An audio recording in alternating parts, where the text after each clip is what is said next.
The cluster approach came out of the humanitarian reform process.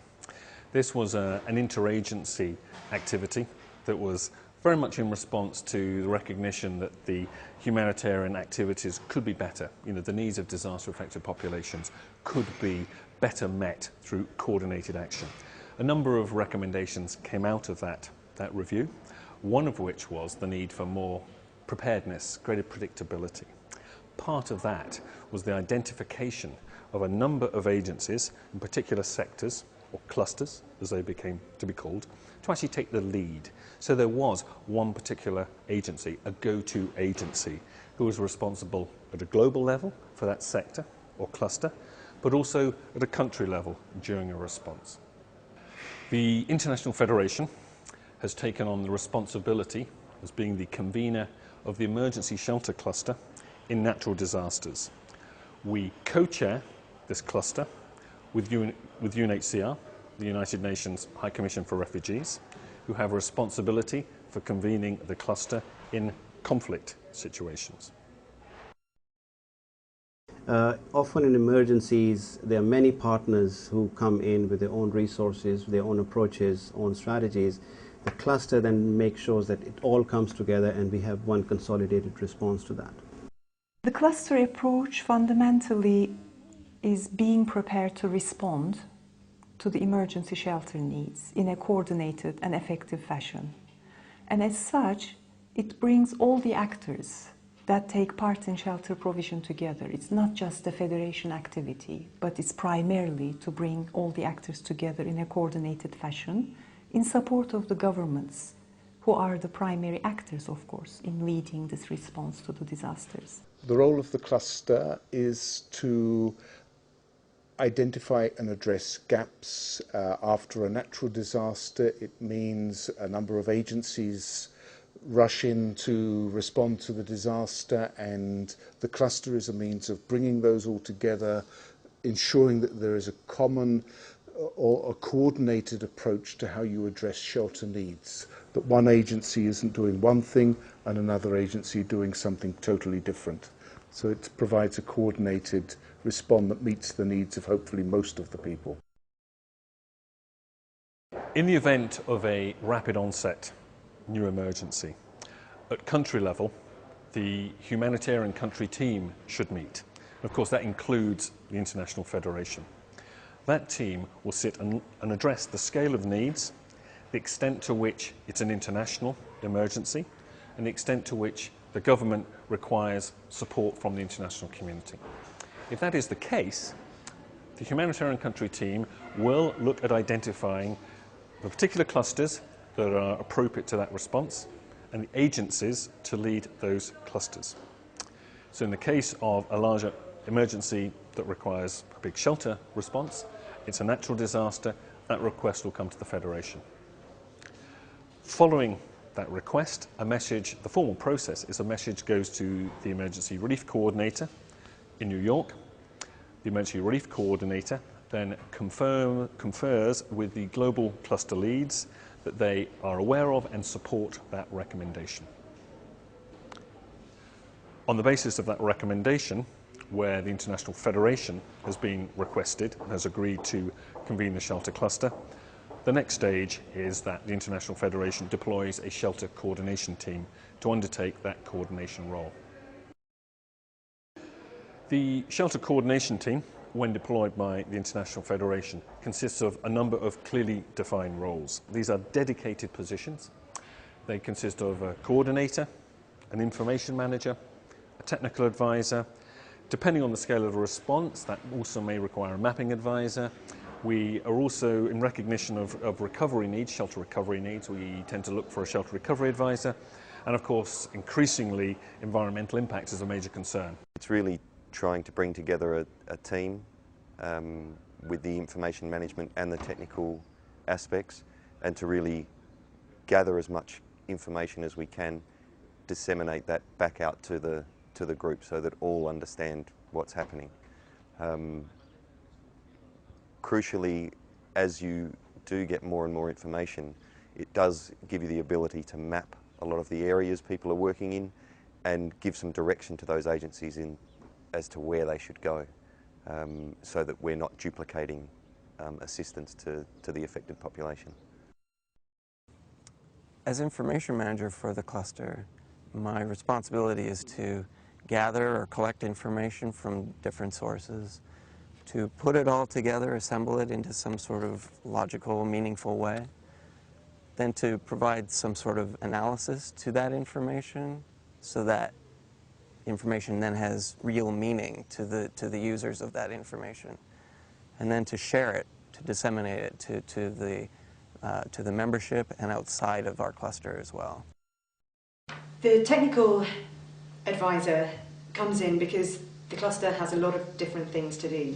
There are also plenty of technical issues associated with shelter, so we can count the number of shelter kits distributed, for example, but the technical advisor can come in and look at the actual contents of those kits and how appropriate they are in different circumstances. There's also a role, an advocacy role for the technical advisor, whereby the different humanitarian standards that have been developed for emergency responses can be tabled to cluster members in different countries in different situations and used as a way to guide the shelter response of different agencies and NGOs. In May of 2005, we adopted the institutionalization of the cluster approach in the Philippines. But of course, we did not have an experience here.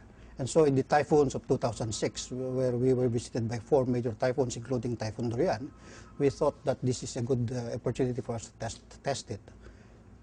I think it was easy for us to realize that the challenge during emergencies or during disasters like 4 successive typhoons or a major landslide is to find out who is doing what and whether the gaps in the delivery of humanitarian services is being addressed too in an effective manner. El rol de ONU Habitat en el grupo sectorial es el de actuar como focal point en la coordinación de lo que es la recuperación temprana después de la emergencia para la rehabilitación y para el desarrollo. Récemment, l'Union européenne a affirmé sa vision de l'aide humanitaire dans un document commun. Ce document commun, le consensus, affirme très clairement le soutien des États membres et de la Commission européenne à la réforme humanitaire et plus particulièrement à l'approche sectorielle. Oxfam has an organizational mandate to support humanitarian reform operations and initiatives such as the emergency shelter. So on one hand, we are obliged and take very seriously our responsibility to participate in these structures such as the emergency shelter cluster. But on the other hand, we've been able to see the value in a number of different responses in that the coordination mechanism has been proven effective in supporting especially in terms of a government reconstruction policy. Pakistan, after the earthquake in 2005, is a good example of how the emergency shelter cluster and Oxfam's involvement in that helped change some of the government policies that were making it much more friendly towards people's needs.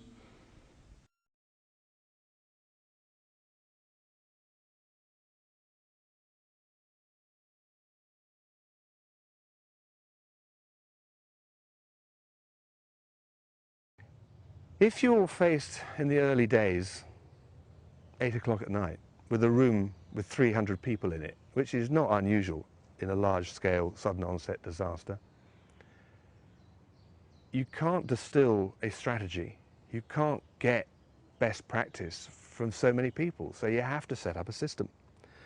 And the system that has been tried by the Federation, and I have applied it a few times, we call it SAG and TWIG, but those are nasty acronyms. The Strategic Advisory or Action Group, the SAG, and the TWIG, Technical Working Group, is a way of identifying key representatives within each stakeholder group so that you can formulate a strategy and make decisions with no more than 15 people round a table. I think one of the biggest challenges in the position is often cooperation with the national government. We are there to try and support them and fulfil a gap. However, different communication issues and cultural issues often make that a serious challenge. But it's a welcome one also. We really do have to try and work closely with the government. And it's also the inclusion of the local NGOs to really try and get them on board and find partners for them between international organisations and the local organisations. That's often a big challenge. And keeping people interested, keeping agencies interested, making sure we continue to add value to the agency's operations is important. The most important is it increases legitimacy of the whole approach. The more members you have in the cluster, the more legitimate your argument when you're trying to make a point to government or to donors. So legitimacy is important. The second is that you have a harmonization of standards. You bring in standards from many, many agencies and you use the best and the most appropriate, and you do that collectively. La Federación lidera ese grupo sectorial, primero, porque la vivienda es importante para las personas y para las familias. El refugio es el principal o uno de los principales síntomas de recuperación después de un desastre. Protege la dignidad humana, normaliza la vida, protege la salud y hace a las personas más personas.